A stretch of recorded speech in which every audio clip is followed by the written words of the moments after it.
Hello, my friend. Today I will tell you another long-forgotten legend. Close your eyes and let the magic transport you to Middle-earth. Our journey begins.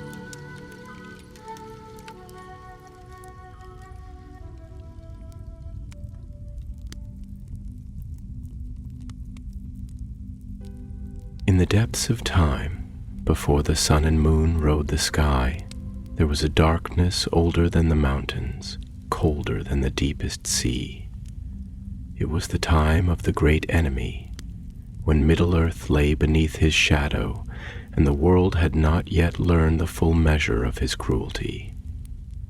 His name was Morgoth, the Black Foe, and his fortress was Angband, the Hells of Iron, where fire ran through the veins of the earth, and wicked things were born from malice and sorcery. The halls of Angband were deep and endless, carved into the blackened stone by creatures of darkness whose hands had never known light. Here Morgoth sat upon a throne of iron, and from his mind, dark with cunning and boundless with hatred, he devised horrors to bend the world to his will.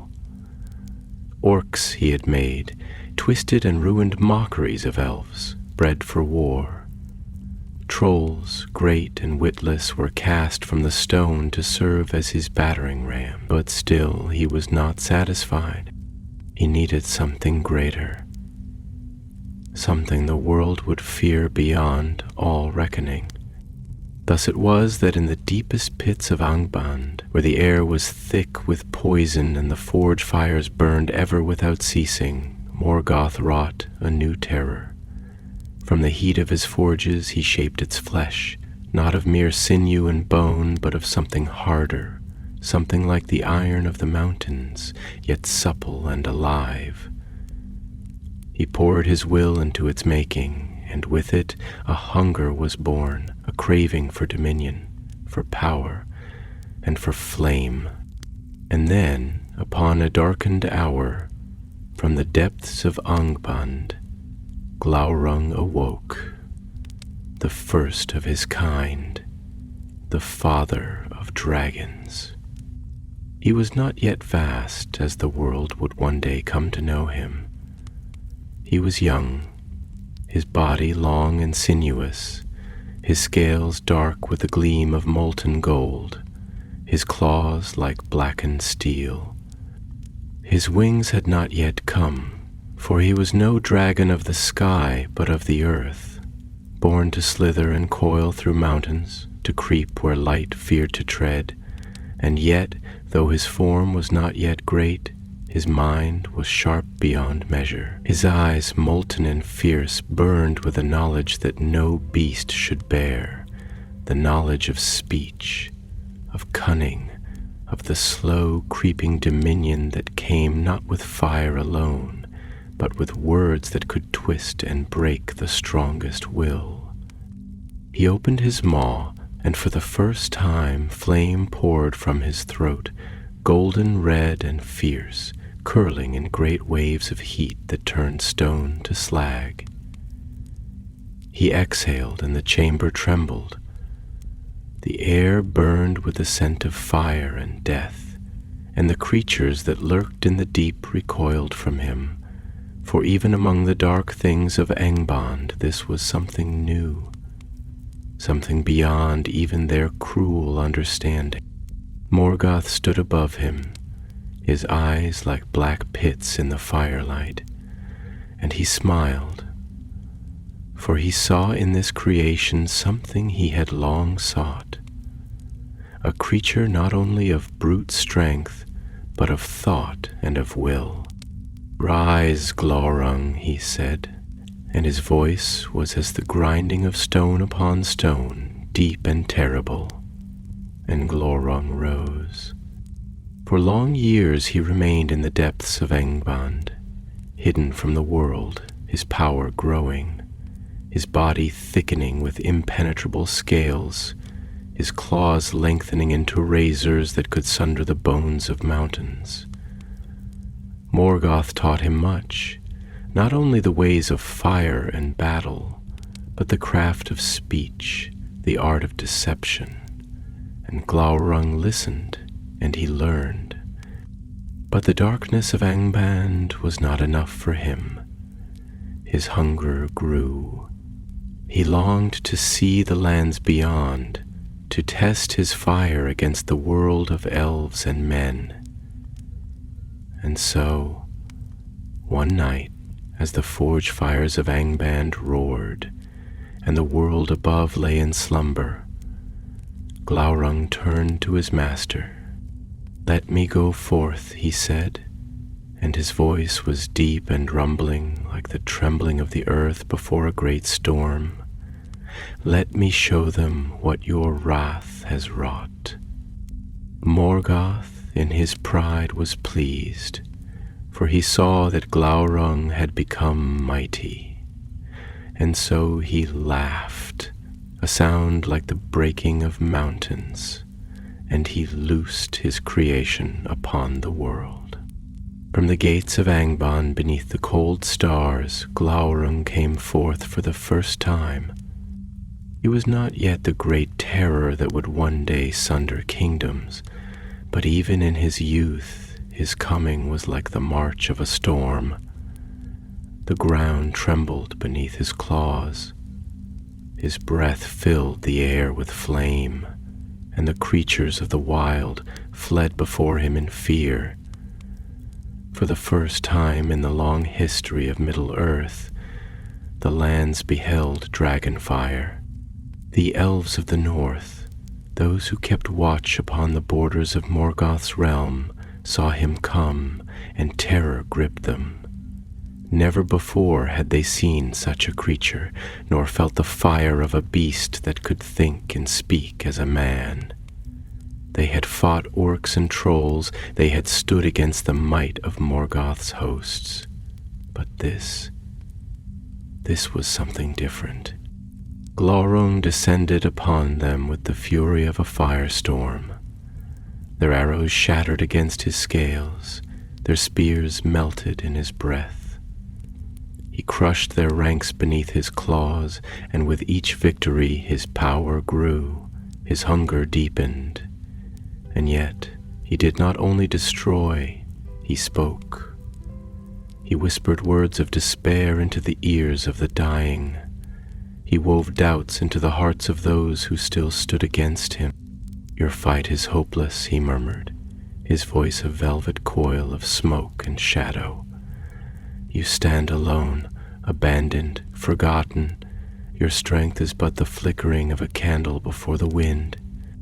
And his words, laced with Morgoth's malice, seeped like poison into the minds of those who heard them. But Glaurung was still young, and though his power was great, he was not yet wise in the ways of war. The lords of the Eldar, mighty in valor, did not fall easily to despair. They gathered their forces and they struck back. Their blades, though they could not pierce his hide, found the softer places beneath his limbs. Their courage, unyielding as the stone of the mountains, drove him back. And for the first time in his existence, Glaurung felt pain.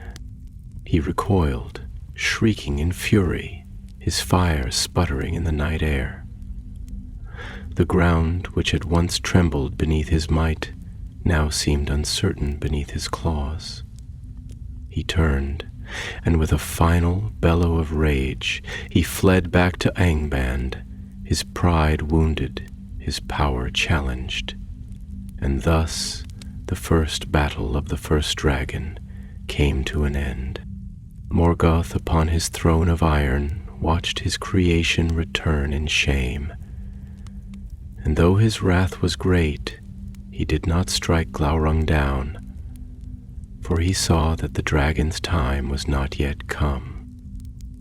"Not yet," Morgoth murmured, his eyes smoldering with cruel patience. "Grow strong, my son of fire. Grow wise, for your day shall come, and when it does, the world will burn." And Glaurung smoldering in the shadows, vowed that he would rise again. A great silence filled the halls of Angband, a silence thick and pressing, heavy as iron upon the air, broken only by the distant roaring of the forges, where molten metal dripped like liquid fire into vast cauldrons, and the ceaseless labor of Morgoth's thralls ground on without end. The tunnels of the Black Foe's kingdom were endless, winding through the roots of the world like the veins of a vast and ancient beast, and there, in the deepest and most suffocating caverns, beneath layers of stone darkened by the fumes of sorcery, Glaurung lay still. The dragon had not spoken since his return. His breath, once so hot it could turn steel to vapor, now curled weakly from his nostrils, a mist of frustration and unquenched rage. His golden eyes, gleaming like twin embers beneath the vault of his great skull, burned with the smoldering heat of humiliation. He had ventured forth, certain of his power, exultant in the knowledge that the world beyond Angband had never before seen his kind, that no sword nor spear nor bow could stand against the fury of dragon fire. And yet he had been turned away, not by the force of one single foe, not by the might of Morgoth's greatest enemies, but by persistence, by numbers, by patience, by something far more insidious than any strength of arms. The elves had refused to falter. This thought unsettled him. He had seen their terror, felt it ripple through their ranks like the first trembling of trees before a storm, had heard their cries as his flame devoured their homes, as the earth trembled beneath his might, as the very air became thick with the scent of burning flesh. He had spoken to them, whispering to their minds, coiling his voice around their hearts like the slow tightening of a noose, had fed them visions of their own inevitable ruin. And yet they had not broken, not truly. They had suffered, but suffering alone was not enough to shatter them. A voice stirred through the blackened halls, deep and slow as the movement of glaciers, layered with malice and ancient wisdom, the voice of one who had seen the shaping of the world and sought to unmake it.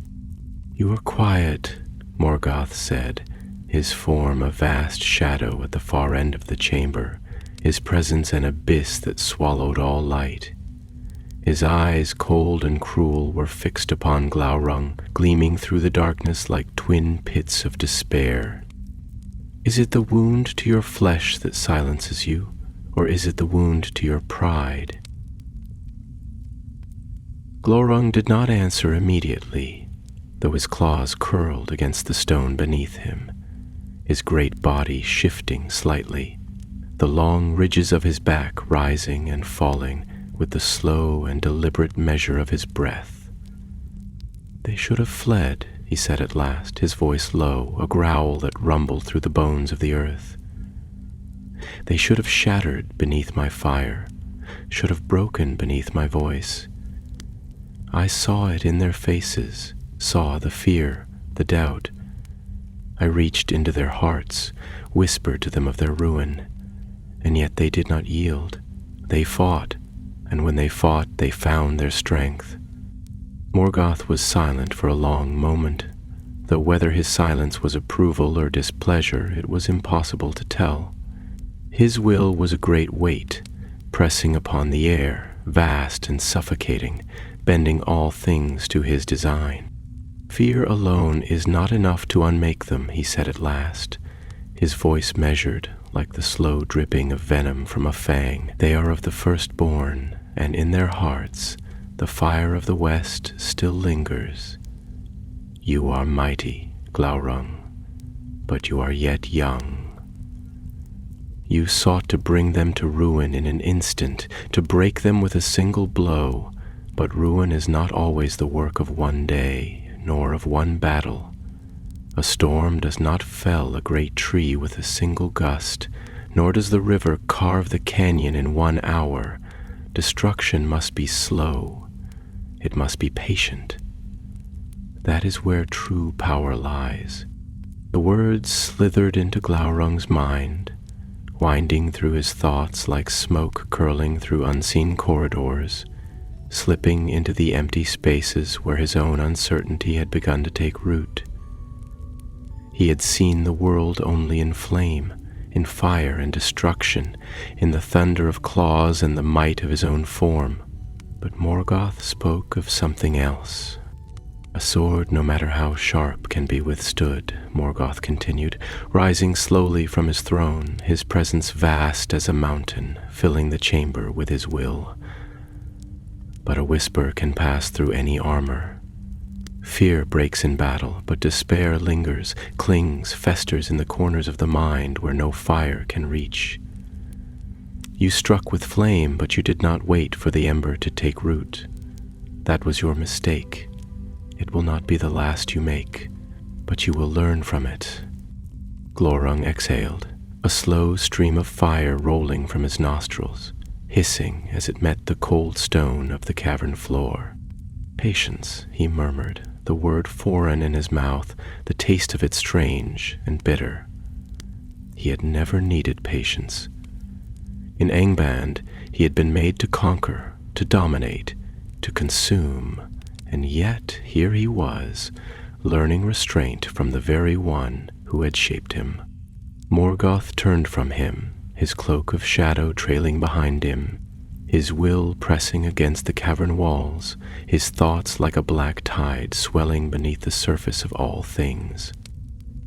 "Return to the shadows, my son of fire," he said, his voice a whisper like distant thunder.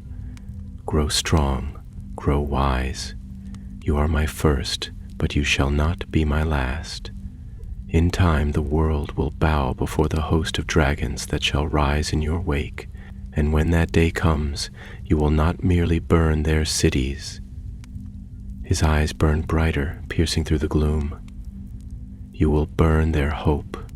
The words settled into Glaurung's mind like iron sinking into the depths of a forge. He had been reckless, but he would not be reckless again. He had sought to conquer in an instant, but he would learn the art of the slow unraveling, the breaking of spirit rather than merely the breaking of bodies. He would learn patience, he would learn control, and when he rose again, it would not be merely as a beast of fire, but as something far worse. He would be a voice in the dark, a whisper of despair that curled around the hearts of the mighty and the weak alike, and when he spoke, the world would listen. For many years time passed like a slow and creeping tide, unseen but unrelenting, reshaping the hidden places of the world, carving its mark into stone and soul alike. Within the lightless halls of Angband, beneath countless tons of mountain and malice, Glaurung did not slumber, nor did he dream. Dragons do not dream as elves and men do. There are no wistful recollections of lost childhoods, no longing for golden yesterdays. Their dreams, if such a thing can even be called by that name, are only hunger, slow, patient, eternal, a hunger that does not fade but coils in the belly, in the mind, in the very breath that stirs within their chests, a hunger that is never sated, only lulled into temporary stillness, waiting, watching, growing. The caverns in which he lay were unlike any place upon the green earth above, for here, where the breath of Morgoth festered, the air itself was thick with ancient fumes, the taste of iron and soot mingling with something darker, something older than words, something that clung to the walls like oil and whispered from the cracks in voices long since swallowed by shadow. The stone beneath him was blackened with the residue of ages of fire, the bones of long-forgotten things buried in the ash like memories the world itself had tried to forget. and above, stretching high into the vaulted ceilings where not even the glow of molten rock could reach, stalactites hung like the teeth of some vast, slumbering beast, waiting only for the command to descend and devour. Yet in this place, where all light had been banished, Glaurung's eyes burned like twin lanterns in the deep pools of molten gold, flickering with thought, with calculation, with the slow, simmering embers of ambition. He had learned patience, just as Morgoth had bidden him. He had learned to wait, to let the hunger sharpen rather than dull his senses, to let it carve out the weakness in him like the edge of a blade carving runes into steel. And as he lay there, unblinking, his mind coiled around a single immutable truth. Power alone was not enough.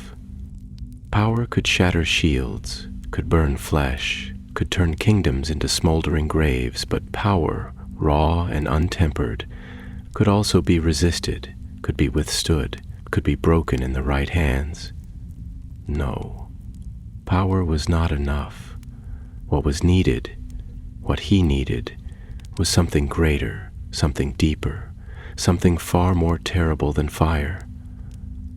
The ability to unmake not just stone and flesh, but hope itself. He had seen it that day upon the battlefield, had felt it like the first frost creeping across the earth before winter's deep bite. The elves had feared him, yes, they had feared him, had trembled at his coming, had fled from his fire, but fear had not undone them. They had endured, had suffered and still stood, had seen the ruin before them and yet refused to fall to despair. It was not their weapons, not their strength, not even the sharpness of their minds. It was their defiance, their faith in something beyond themselves. The elves were creatures of memory, of song, of stories told beneath the silver light of the stars. They carried their pasts like banners and shields, and when the dark came, they did not look forward but back. Back to the first light that had ever graced the world, back to the memory of a time before shadow. It was this invincible illusion, this notion of a golden age that could not be undone, that made them so dangerous. It was not that they believed in themselves, it was that they believed in something greater, something untouched by ruin. And that was what must be broken. The voice that shattered his silence was deep, but not as vast as Morgoth's, not layered with the weight of the world's first sorrows. It was rough, edged with iron and bitter laughter, a voice that carried the weight of bloodshed and long years of servitude beneath a master too great to oppose. "So you do not sleep, son of fire," said the voice. "You burn, still, even as the world above forgets the day you first showed them your fury." Glaurung did not turn his head, for he did not need to. He knew this voice. He had heard it before, in the endless black halls of Angband, where even the mightiest bowed before Morgoth's gaze. It was Gothmog, the lord of Balrogs, the captain of Morgoth's hosts, the slayer of kings, the shadow in the wake of the Dark Lord's will. The air thickened with his presence, with the scent of brimstone and charred flesh, with the lingering echoes of 1,000 battles fought beneath banners of ruin. "And you, shadow of flame, do you linger here to mock me?" Glaurung's voice was low, a vibration in the bones of the world, the slow cracking of earth before the eruption of fire. "Or is it that you too have grown tired of waiting?" Gothmog gave a sound that might have been laughter, or might have been the grinding of stone upon stone. "There is wisdom in waiting," he said.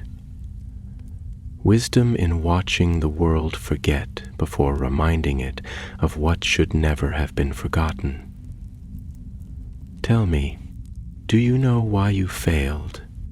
Glaurung shifted then, a ripple of movement that sent dust spilling from the cavern's high vaults, a slow unfurling of muscle and scale like a serpent coiling in thought. "Tell me then what your fire has seen that mine has not," he said, his golden eyes narrowing. "You burned them," Gothmog said simply, stepping forward, his own flames casting long and flickering shadows across the walls. "You crushed them, you wounded them, but you did not make them despair. You see, the firstborn are strange. They do not know death as men do. To them time is a wheel, and they will walk upon it forever. Kill them, and their kin will sing of them, and in song they will live again. Burn their cities, and they will call it a trial.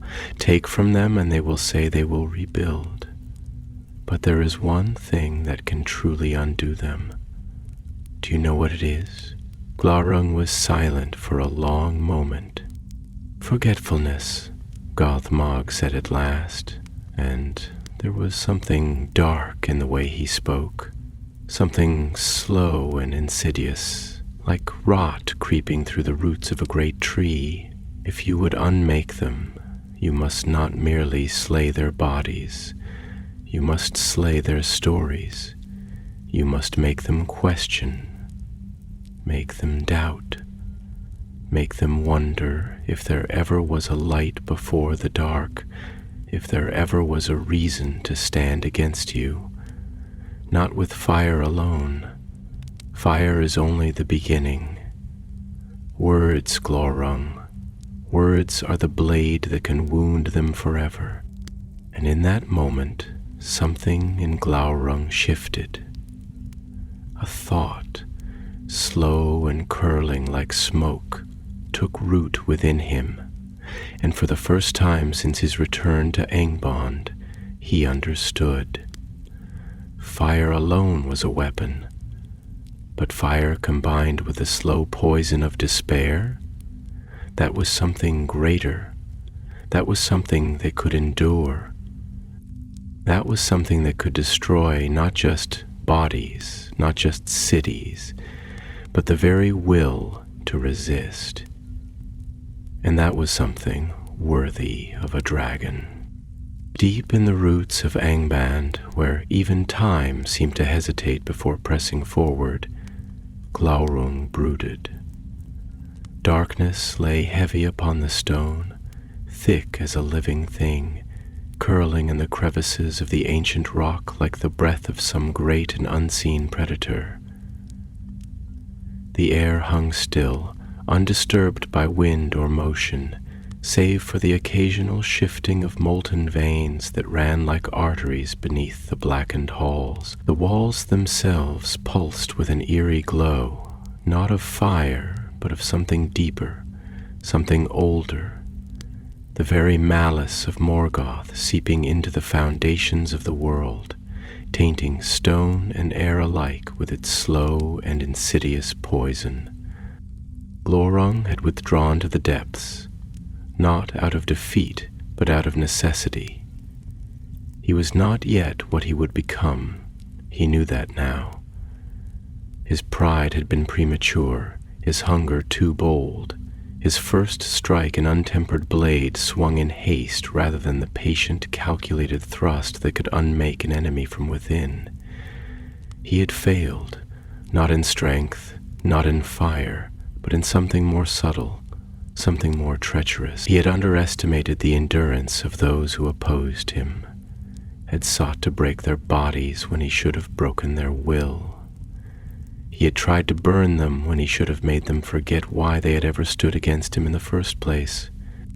Now, as he coiled in the gloom, his mind burned with something deeper than rage, a realization, slow and patient, curling through his thoughts like smoke through an unseen crack. Fire alone would not be enough. Strength alone would not be enough.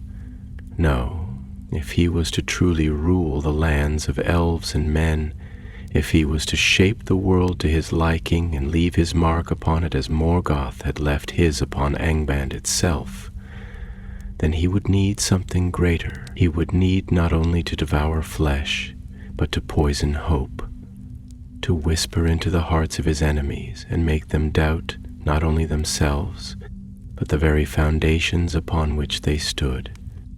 And so when he finally spoke, his voice was no longer the impatient growl of a beast, but something measured, something deliberate, a deep and sonorous sound that echoed through the cavernous halls like a slow drum beat, a herald of something yet to come.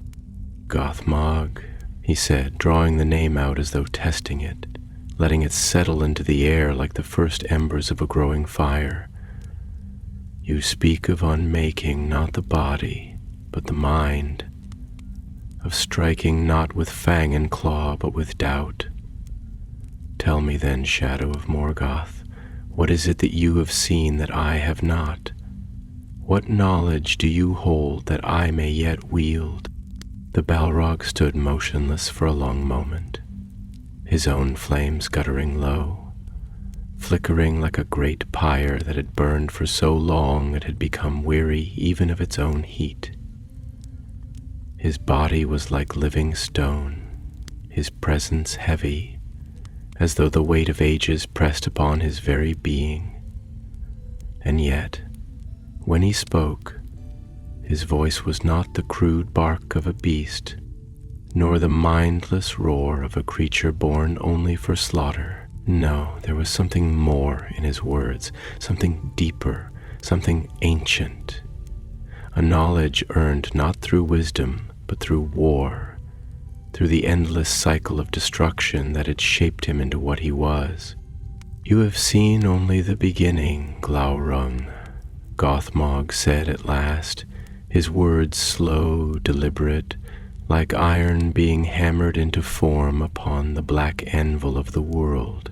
You have seen fire, you have seen death, you have seen the fear that grips the hearts of mortals when they stand before something greater than themselves.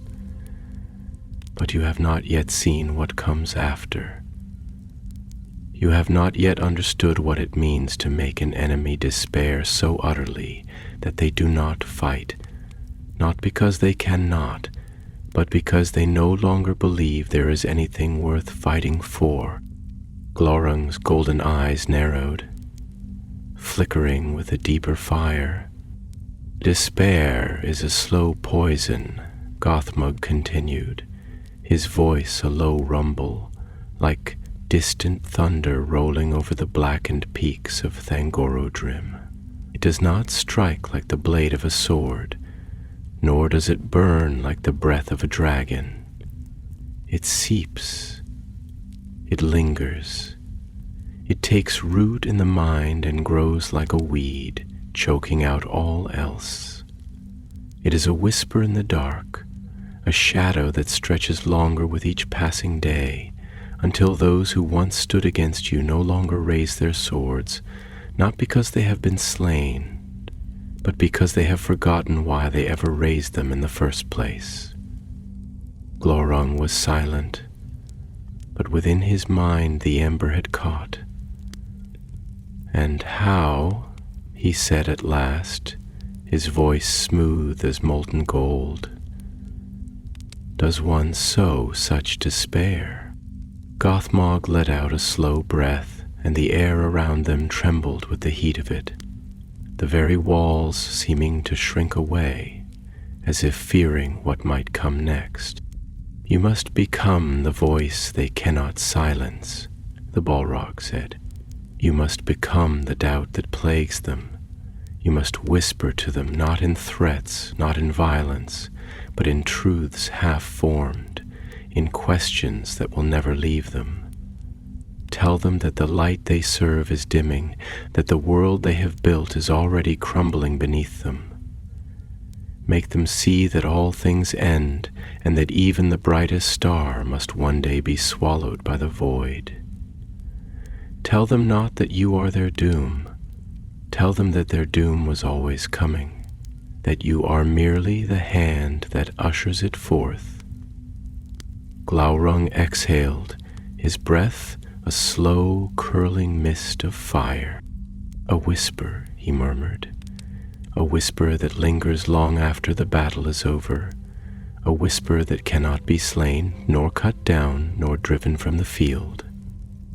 Yes, Gothmog said, and his flames flared with dark amusement. Let them believe that they have won, and then, when they rest, when they think themselves safe, let them hear you. Let your voice crawl through the cracks in their minds like the tide through a shattered cliffside. Let them wonder if the world they have fought for was ever real to begin with. For a long time neither spoke. The darkness pressed close around them, thick and suffocating, and yet neither creature feared it. They were part of it, born of it, made for it. The silence stretched, heavy with thought, with the weight of something forming, something vast, something slow and inevitable, like the shifting of the earth before a great eruption. Then, at last, Glaurung uncoiled from his place in the deep, his form moving like liquid shadow, his scales gleaming in the faint light of Angban's forges. His mind was clear now, sharper than it had ever been. Fire would come, yes, and ruin with it, but fire alone was a fleeting thing. It was words that would endure, and when he rose again, it would not merely be with fire, it would be with a voice that would never leave them. The passage of time was a thing unnoticed in the halls of Angband, for in that black labyrinth beneath the weight of the world, the sun had no dominion, and the stars had long since been forgotten. The air did not stir with the breath of wind, nor did the seasons change as they did in the lands of elves and men. There was no dawn, no dusk, no measure of days beyond the labor of Morgoth's forges, and the slow, patient shifting of stone beneath the unyielding press of it was a realm untouched by the passage of years, a place where nothing aged and nothing died, save for those whose ruin was wrought by will rather than time.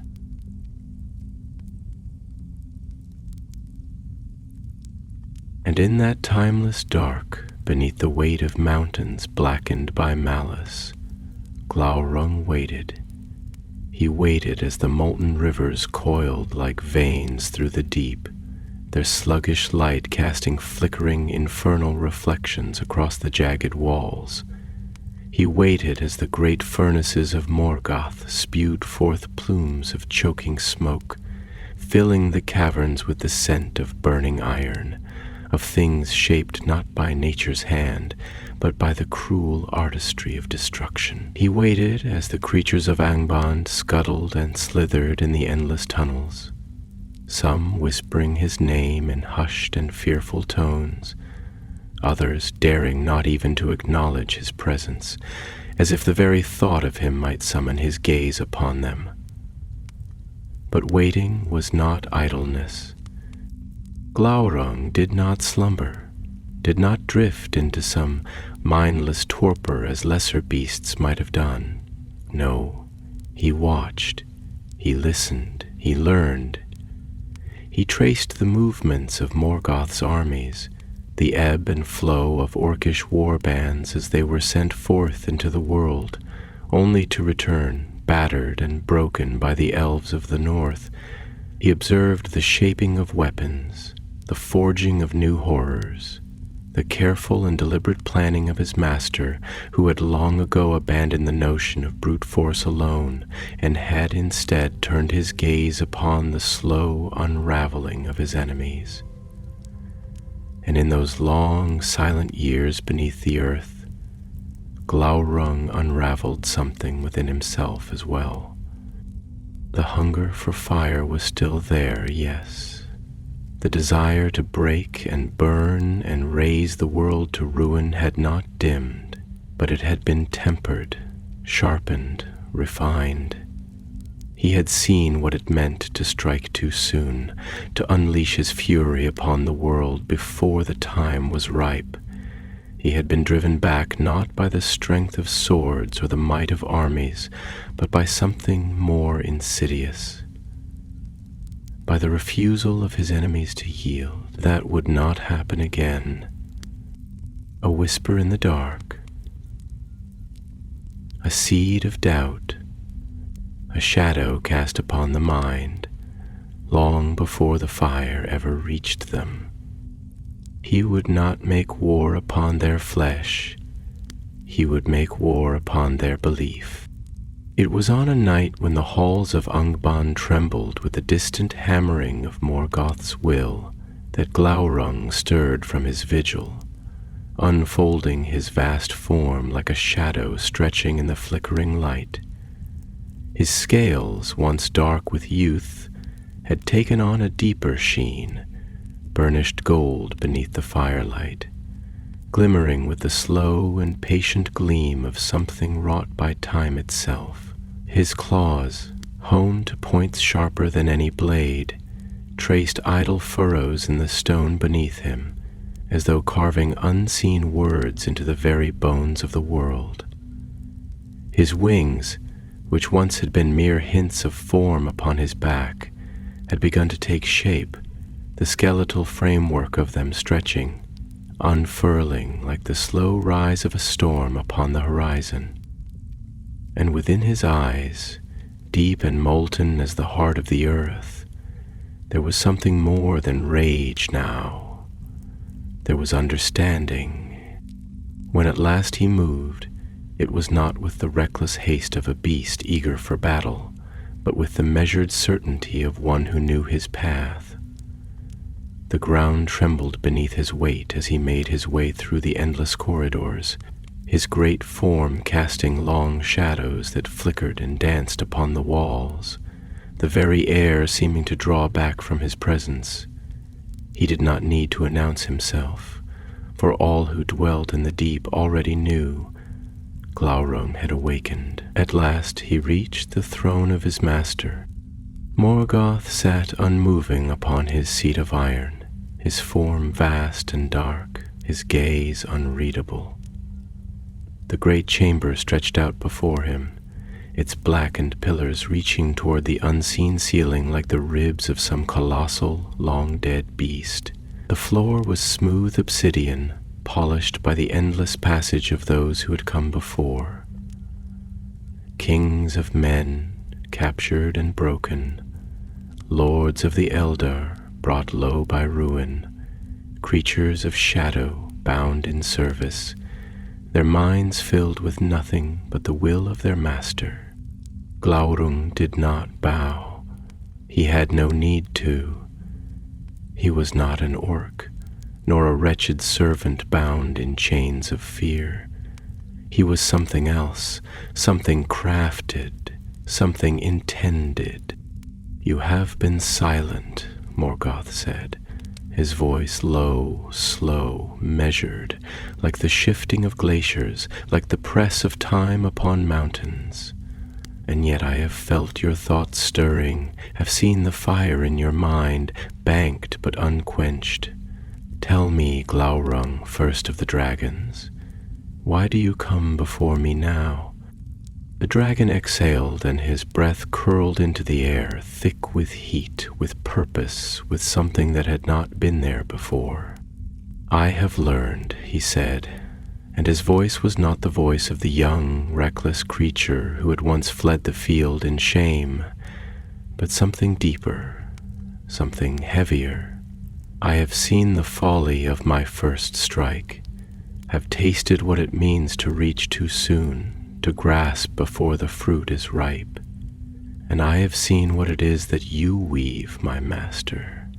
I have seen the slow unraveling of their world, the careful, patient hand that does not strike them down, but allows them to fall under the weight of their own belief. and I have seen the power that lies not in fire alone, but in doubt.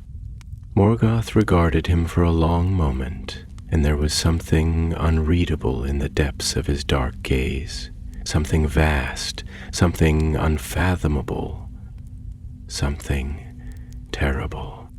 "And what would you do with such knowledge?" he asked, and though his tone was even, there was an edge to it, a weight behind the words, like the deep and distant rumbling of a storm yet to break. Glaurung smiled, slow and deliberate, and in the flickering light his fangs gleamed like molten steel. "I would speak to them," he said.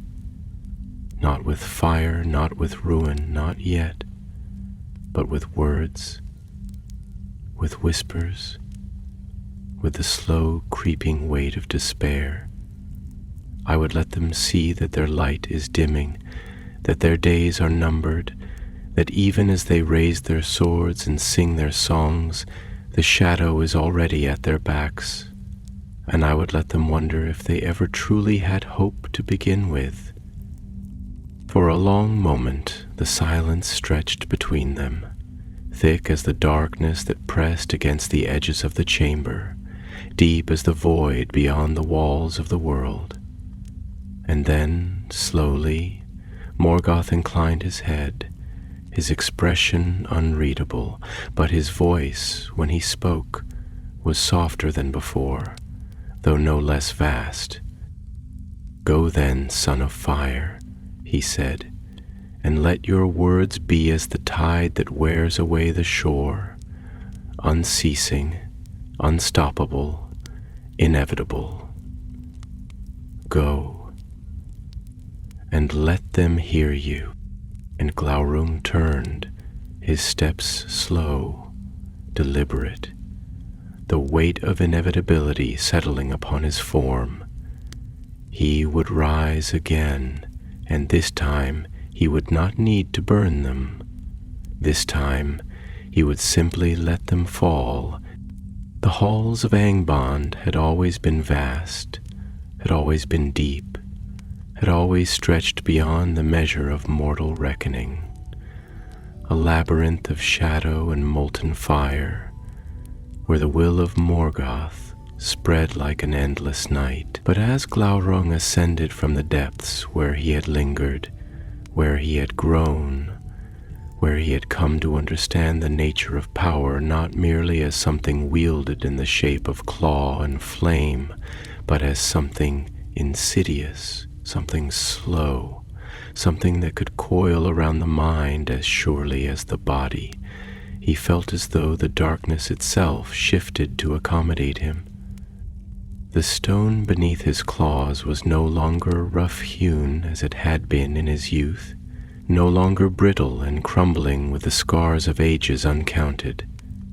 Now it was smooth, almost polished, bearing the marks of something ancient, something deliberate, as though it had been shaped not by the crude hands of orcs, but by something older, something deeper, something that had pressed itself into the bones of the world and would never be unmade. The walls whispered as he moved, or perhaps it was only the air, thick with smoke, heavy with the scent of molten iron and bitter ash, curling through the corridors in slow, sinuous tendrils. There were voices here, voices of the damned, voices of those who had come before, echoes of suffering so old that even time had grown weary of them. And yet, Glaurung did not falter. He had learned long ago that pain was but the first language of the world, that suffering was not an end, but a beginning, a shaping, a remaking of something lesser into something greater. He had been young once, filled with the reckless certainty of his own fire, had believed that the will of the world could be bent beneath the weight of his power alone. But power was an imperfect blade if it was wielded only in the heat of a single moment. True dominion was not found in the burning of cities, not in the scattering of armies, not in the raw destruction that fire could bring. No, true dominion was the slow unraveling, the breaking of certainty, the quiet, creeping rot that took root in the hearts of those who believed themselves strong and turned them into hollow things before they even realized they had fallen.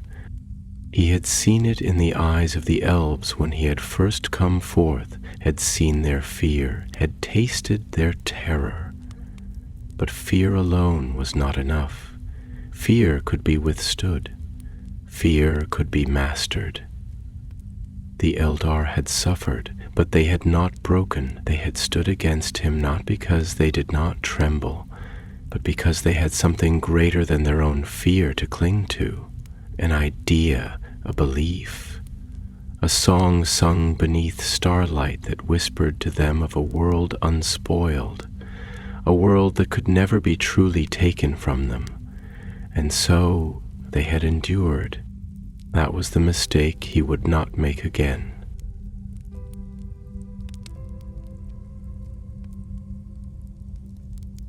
A slow exhalation curled from his jaws, the heat of it rippling against the walls, causing the very air to shimmer. He could feel the weight of Angband pressing above him, the great towers of Thangorodrim rising through the stone like blackened spears, their roots stretching deep into the foundations of the world. Above, the night waited. The world waited. And they did not yet know that they were already his. When at last he reached the threshold of the great gates, the iron doors loomed before him, vast and unmoving, their blackened surfaces carved with the marks of 1,000 wars, of 1,000 broken things that had come before. They were old, older than the memories of men, older than the rise of the kingdoms of the Noldor, older even than the great ruin of the First Age when Morgoth had first turned his gaze upon Middle-earth. But Glaurung was older still. The orcs that guarded the threshold, clad in armor stained with rust and filth, shrank back as his shadow fell over them. He could smell their fear, could taste it on the air, a sour, desperate thing that filled their lungs and made their hands tremble where they clutched their crude weapons. Some of them had seen him before, had watched as he had been driven back into the depths in his youth, had whispered to one another that perhaps the dragon had been nothing more than a beast, another failed experiment of their master, something that had come forth too soon and had been cast back into the dark to be forgotten. But now, as they beheld him once more, they did not whisper. They did not breathe. Glaurung did not need to command them to move. They fled of their own accord, scuttling like insects into the shadowed corners of the gate, pressing themselves into the walls as though hoping that he might not see them. He did not spare them a glance. They were beneath his notice now, nothing more than carrion waiting for the tide to sweep them away. The great gates groaned as they opened, iron grinding against stone, and the cold air of the world beyond rushed in, biting, unfamiliar, tasting of things he had not felt in many years. The scent of trees, of living things, of water that had never known the taint of shadow.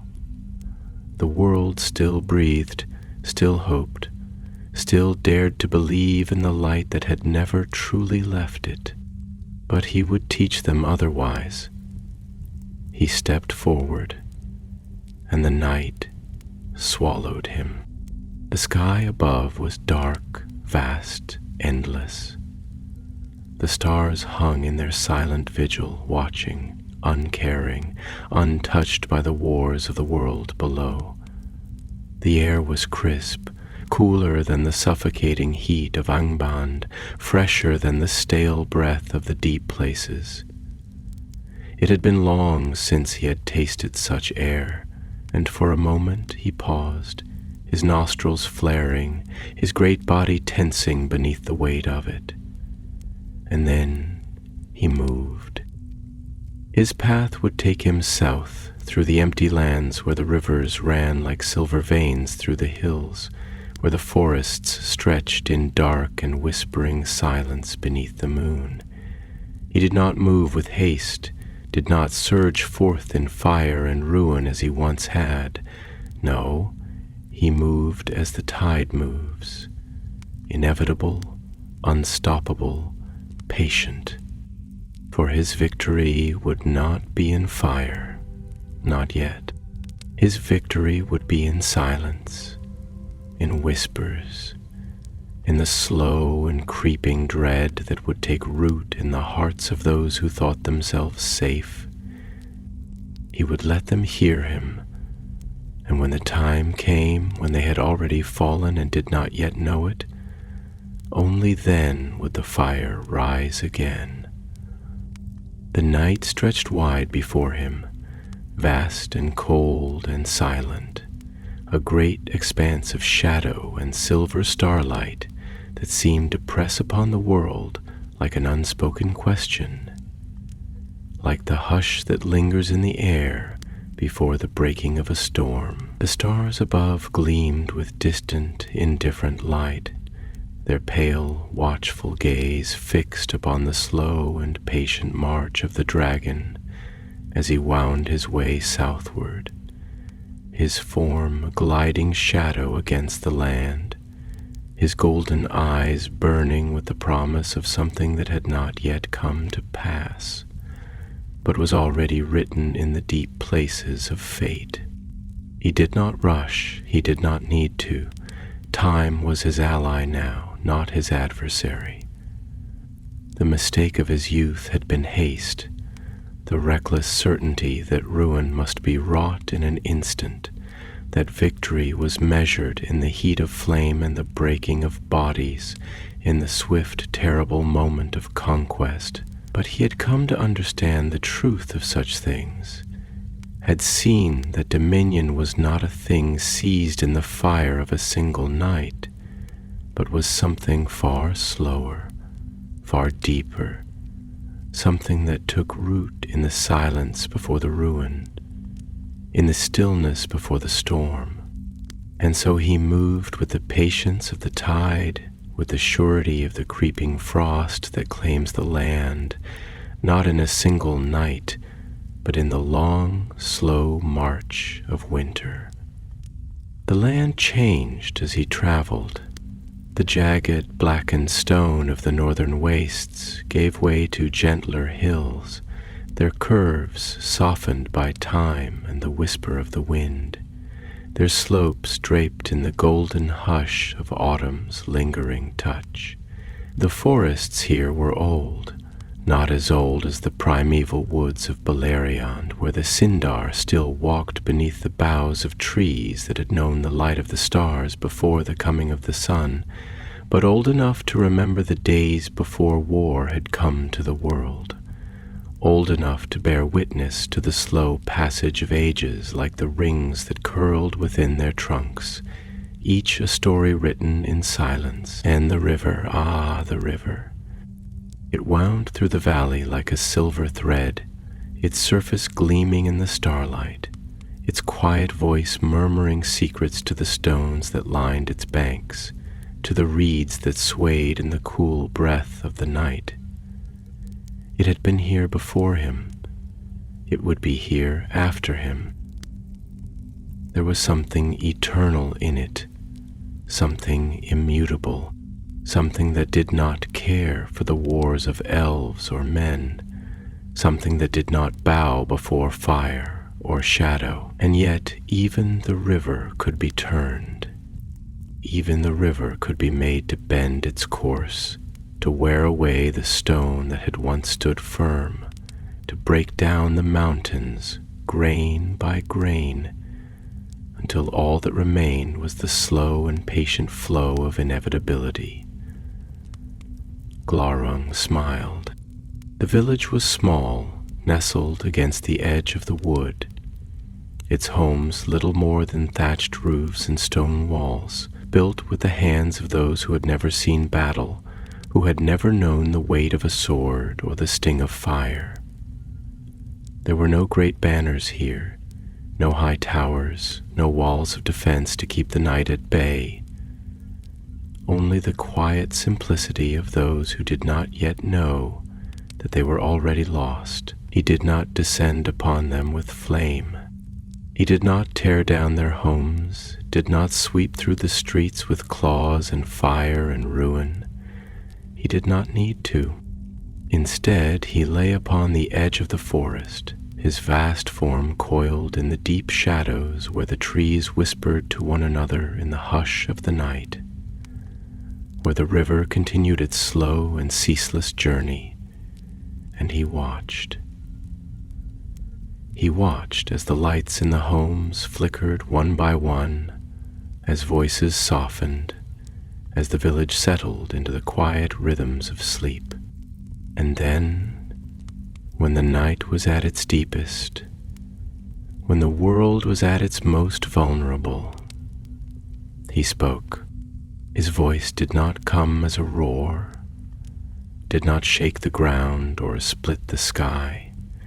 It came as a whisper, as a breath upon the wind, threading its way through the narrow streets, curling beneath doors, seeping into the corners of dreams where no blade could reach, where no shield could turn it away. Do you know? The words were soft, barely more than a murmur, but they carried, slipping through the night like the first creeping tendrils of shadow that precede the fall of dusk, like the gentle trickling of water that will one day carve a canyon from stone. Do you know how the world ends? A child stirred in her sleep, her small fingers curling against the wool of her blanket, her brow furrowing as though something unseen had touched her thoughts. Not with fire, not with war, no, not with the great clash of swords nor the breaking of walls. It ends in silence, in forgetting, in the slow creeping rot that takes hold long before the first stone falls. A man, old and weary with the weight of years, turned in his bed, his breath hitching, his dreams shifting into something darker, something colder. You think you are safe, that your walls will stand, that your songs will carry you through the long night. But do you not see? The stars above you are already growing dim. The days grow shorter, the shadows stretch longer, and even now as you dream, the world turns its back upon you. A woman gasped in her sleep, her fingers tightening against the empty space beside her where once another had lain, where once a presence had warmed the cold sheets. But now there was only emptiness. Do you remember what it was like before the dark? The village did not wake in terror. There were no cries, no shouts of alarm, no scrambling for weapons or frantic bolting of doors. No, the whisper had done its work well, had slipped into the quiet corners of the mind where fear did not announce itself with screams, but with doubt, with unease, with the slow unraveling of certainty. When morning came, there would be no signs of ruin, no scorch marks upon the earth, no shattered stones, no bodies left in the streets. Only the quiet heaviness that would settle upon them, the lingering weight of something unspoken, something unseen. They would wake to find that their food tasted a little less rich, that the sky seemed a little more distant, that the warmth of the sun did not reach as deep as it once had, and in the days that followed, they would speak a little less.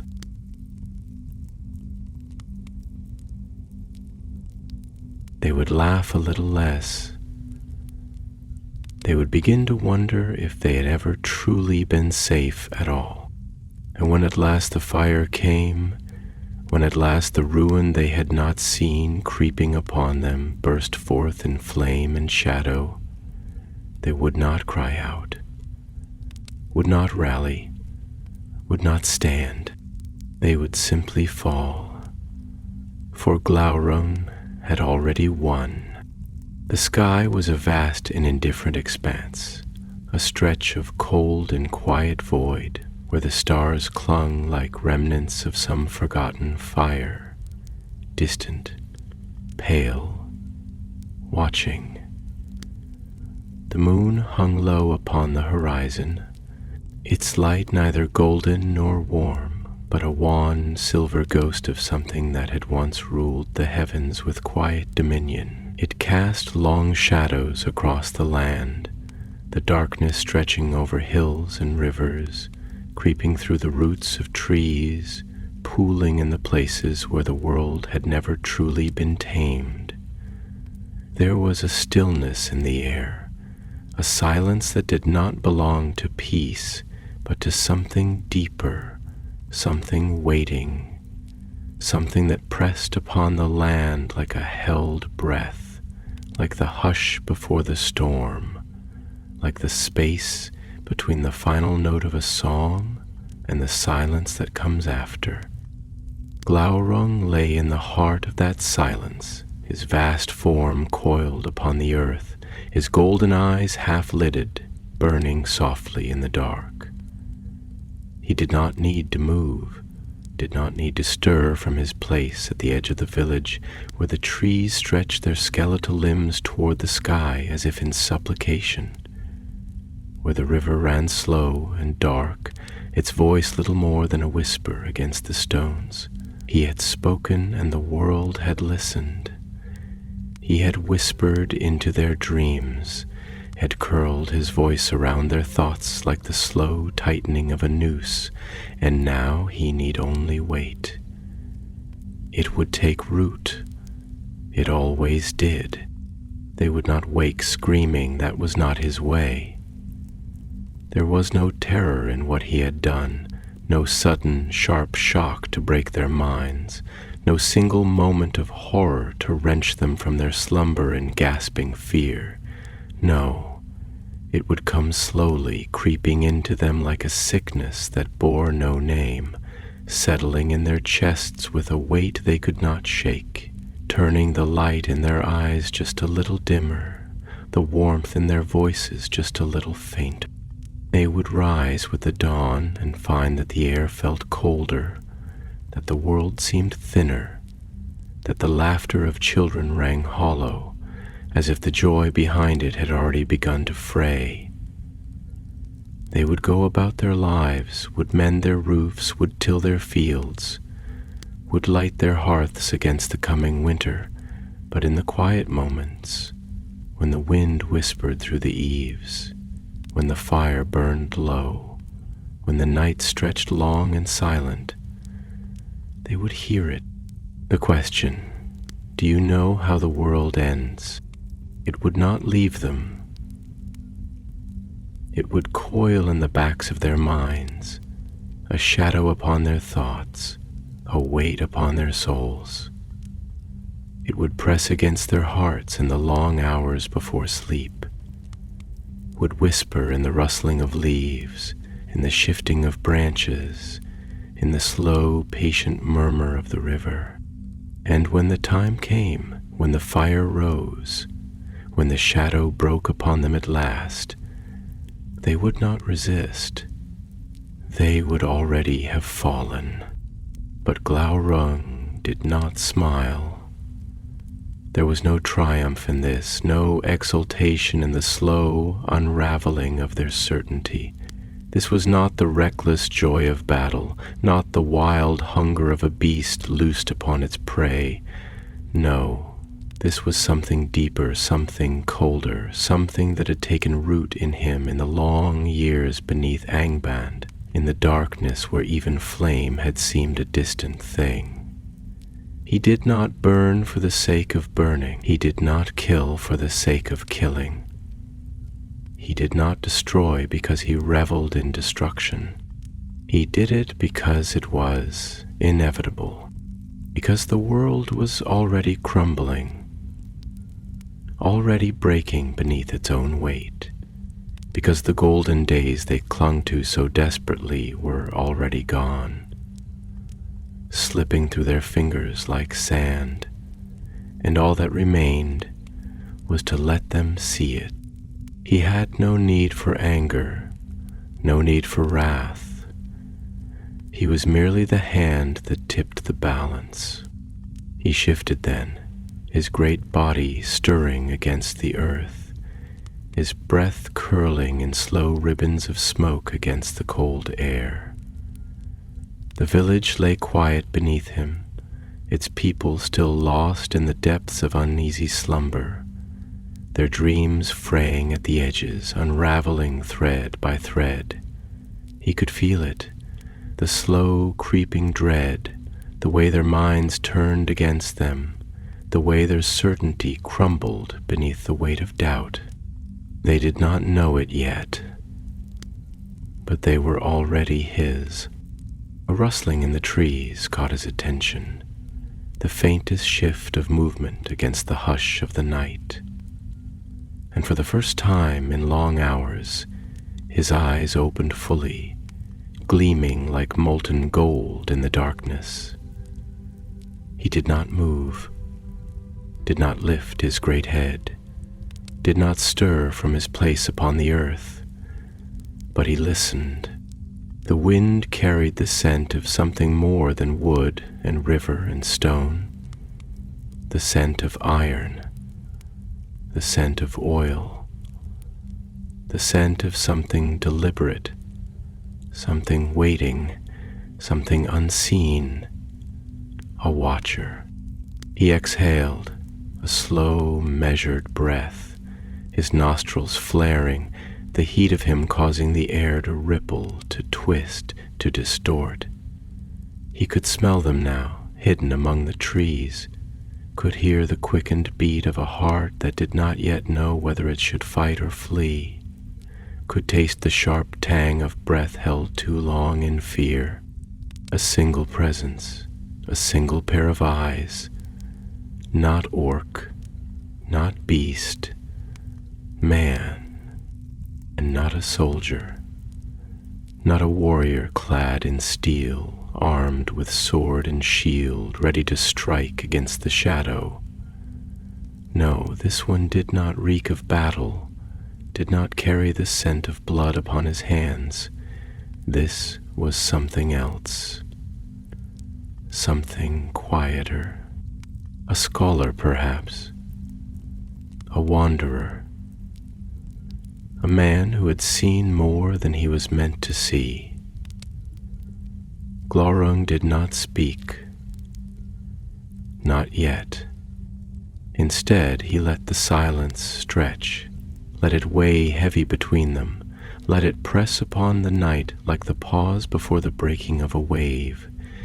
He could feel the man's breath hitch, could feel the way his fingers tightened upon whatever crude weapon he carried, could feel the frantic racing of his thoughts as he fought against the instinct to run, to flee, to disappear into the darkness before those golden eyes turned upon him. But Glaurung was already looking at him. He did not need to move to see. He did not need to shift to know. The man was trembling. Good. Not with fear, not yet, but with something close. Doubt. Do you know how the world ends? The whisper did not pass his lips. It did not need to. It was already in the air, already in the silence, already pressing against the man's thoughts like a weight he could not name. He would not run, not yet. He would stay, and he would listen, and when he left, because he would leave, because he would have to leave, because something deep in his bones would drive him away from this place, because he would know that he had seen something he was never meant to see. He would not forget. He would carry it with him, the whisper, the weight, the doubt. He would speak of it, though he would not mean to, though he would not want to.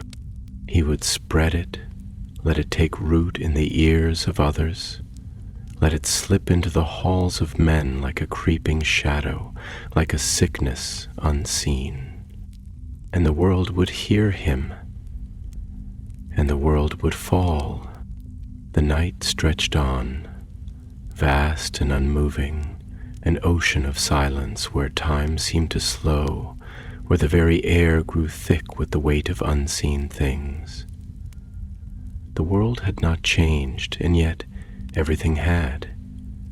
The village lay still beneath the shroud of darkness, its people wrapped in uneasy slumber, their dreams now touched by something they could not name, something that lingered in the quiet corners of their minds like the last embers of a fire long since gone cold. The whisper of doubt had taken root, and though they did not yet know it, though they would rise with the morning and go about their tasks as they had always done, something within them had already begun to decay. The river murmured on, oblivious, its voice low and ceaseless, weaving its way through the land with the patience of a thing that had seen ages come and go, that had borne witness to the rise and fall of kings, to the building and breaking of cities, to the endless cycle of light and shadow that shaped the fate of all things. The trees stood tall and silent, their boughs swaying ever so slightly in the wind, whispering among themselves in a language older than the tongues of men, a language made not of words, but of time, of memory, of the slow, deliberate turning of the earth.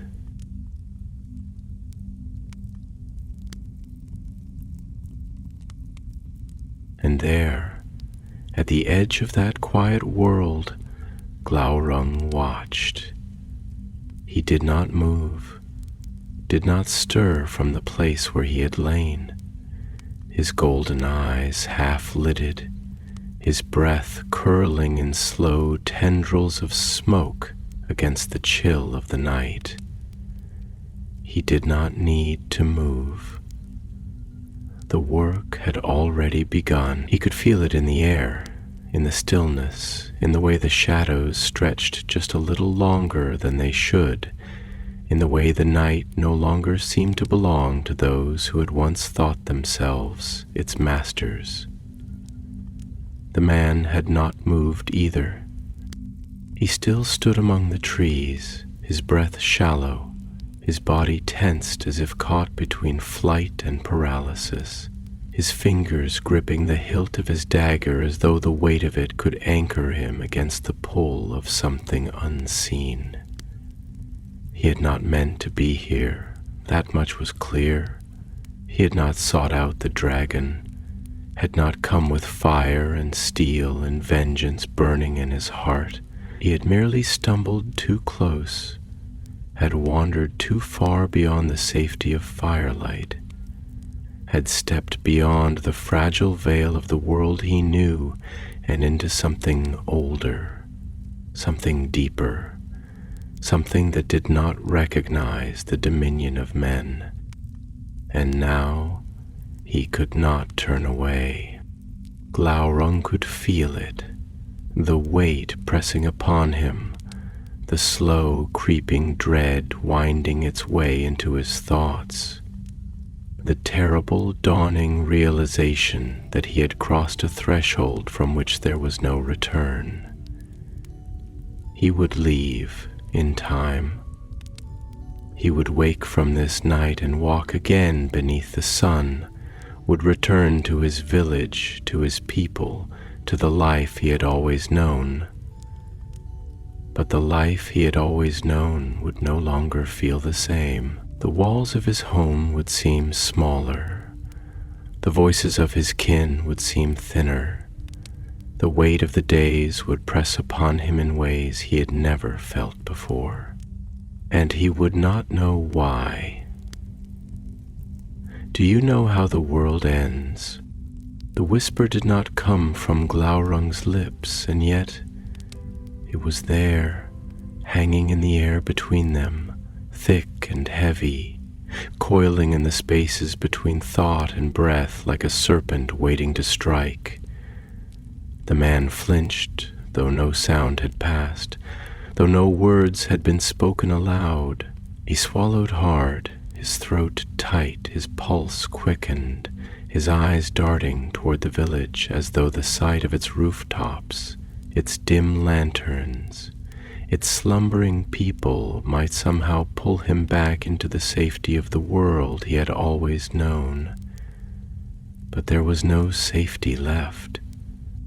Glaurung's voice, when it finally came, was slow, measured, a thing of velvet and smoke, rich with the weight of something deeper than malice, something older than hate. "You think yourself awake," he murmured, his golden eyes gleaming with something unreadable, something vast, something inevitable. "You think yourself real, solid, anchored. You think that because the wind still touches your skin, because the ground still holds your weight, because the stars still shine above you, that you are still here, that the world is as it was, that nothing has changed." The man swallowed again, his fingers clenching, his breath unsteady. He said nothing. Glaurung's tail shifted slightly, the movement slow, deliberate, a ripple of power contained, a reminder of something vast, something coiled, something that did not need to move to be known. "But you are not awake," the dragon continued, his voice curling through the air like the last embers of a dying fire, like the whisper of autumn leaves before the coming of winter. "You have not been awake for some time. You do not even remember the last moment you truly opened your eyes, do you? When was it? When did you last see the world as it was?" A tremor ran through the man's frame, almost imperceptible, but Glaurung saw it, felt it, knew it. "You are dreaming," the dragon said, and the words carried the weight of something final, something inevitable, something that did not need to be argued because it had already been decided. "And the world is fading around you." The man shook his head once sharply, as if trying to shake loose something unseen, as if trying to cast off the weight of something that had already wrapped itself around him. His breath came faster now, his heart pounding against the walls of his chest like a bird trapped in a cage. Glaurung smiled, slow and terrible, his fangs glinting in the pale moonlight. "You feel it, don't you?" he said, and there was something almost gentle in the way he spoke, something that made the words all the more terrible. The unraveling, the slow creeping pull of something you cannot name, cannot fight, cannot stop. The certainty you once had, where is it now? The world beneath your feet, the stars above your head, are they as solid as they once were? Or do they seem thinner, stretched, brittle, as though they might shatter if you reach too far, if you press too hard? The man's breath hitched. Glaurung exhaled, and the night rippled around them, shifting, changing, stretching. The trees seemed taller, the river seemed quieter. The village in the distance seemed farther away than it had been a moment before, as though it had begun to slip beyond reach, as though the space between them had grown impossibly vast. "You will leave," the dragon murmured, his voice almost tender now, a whisper against the dark. "You will wake, and you will walk beneath the sun again. You will return to your people, to your hearth, to the life you have always known." A beat of silence, heavy, waiting. But it will not feel the same. The man staggered back, his breath ragged, his hands trembling. His gaze darted toward the village, desperate now, frantic, as though the sight of it might anchor him, might pull him back. Glaurung did not move. He did not need to. "You will wonder," he said softly. "You will wonder if you ever truly woke at all." The man turned and fled. His footsteps pounded against the earth, wild, unsteady, desperate. The trees closed around him as he ran, the wind tearing at his clothes. The river's murmur growing louder, rushing, surging, as if urging him forward, as if trying to carry him away from something he would never be able to escape. Glaurung watched him go, his golden eyes gleaming, unreadable, unblinking. He had no need to chase him. The whisper had already taken root, and the world would hear it, and the world would fall